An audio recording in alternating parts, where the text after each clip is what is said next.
అదే RTV app వార్తల్ని క్షణాల్లో చదివే అవకాశం ఉంటుంది. ఒక న్యూస్ పేపర్, ఒక టెలివిజన్ ఛానల్ మీ చేతుల్లో ఎప్పుడూ ఉంటాయి. అందుకే మీ ఎమ్మెల్యేలను 20 మంది వస్తారు, మేము లేపుడు కాదు, బరాబర్ వస్తారు. వాళ్ళు మీ దగ్గర ఉన్న 20 మంది ఎమ్మెల్యేలు రావడానికి కారణం ఏంటంటే, మా దగ్గర ఏముంటుంది, మీ దగ్గర 20 మంది ఎమ్మెల్యేలు మా దగ్గరకు వస్తే ఇప్పుడు డిప్యూటీ సీఎం దగ్గర పని ఉంది, డైరెక్ట్గా పోతారు. ఉత్తమ్ కుమార్ రెడ్డి ఇరిగేషన్ మినిస్టర్, డైరెక్ట్గా పోతారు. శ్రీధర్ బాబు డైరెక్ట్ పోతారు.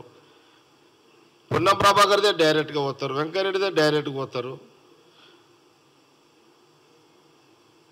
పొంగులేటి శ్రీనివాస్ రెడ్డి దగ్గరికి డైరెక్ట్గా పోతారు. రెవెన్యూ మినిస్టర్ దగ్గరికి డైరెక్ట్గా పోతారు.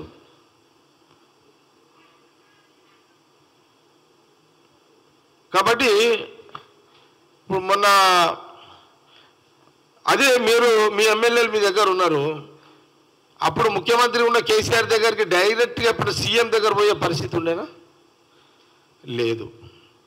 ఇప్పుడు డైరెక్ట్గా సీఎం దగ్గర కూడా పోతారు. మా దగ్గర మంత్రుల దగ్గర పోవచ్చు, ముఖ్యమంత్రి దగ్గర కూడా పోవచ్చు. నీ దగ్గర ఎవరు?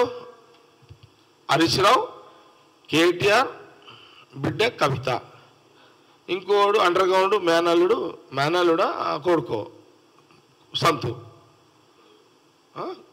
కొడుకు ఈ 4 స్తంభాలు ఆటనే కదా మీ దగ్గర. మా దగ్గర ఏముంది? మీ ఎమ్మెల్యేలు మా దగ్గరకు వస్తే ఏ మినిస్టర్ దగ్గరికైనా పోయి మీ వాళ్ళు హ్యాపీగా పని చేసుకుంటారు, ప్రజలకు జవాబుదారుగా ఉండగలుగుతారు. అందుకే మీ ఎమ్మెల్యేలు 20 మంది లేదా ఇంకో వస్తే 5 మంది ఎక్స్ట్రా. ఇప్పుడు మొన్నటిదాకా హాట్ హూట్ అన్నాడు మల్లారెడ్డి గారు, మాట్లాడతలేరు. చెప్పలే, మల్లారెడ్డి గారే రావచ్చు ఇక్కడికి, ఏముంది అట్లా? ఆయన మాట్లాడతలేడు అంటే అర్థం అదే కదా.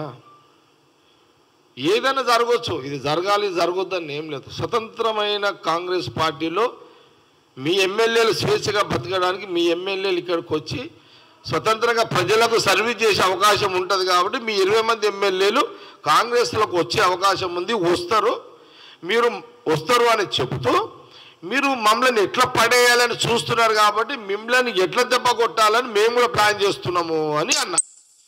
ఇది సబ్జెక్ట్. మరిన్ని వీడియోస్ కోసం ఛానల్ ని సబ్స్క్రైబ్ చేయండి. లేటెస్ట్ అప్డేట్స్ కోసం వాట్సాప్ ఛానల్ ని ఫాలో చేయండి. అండ్ లింక్ డిస్క్రిప్షన్ లో ఉంది.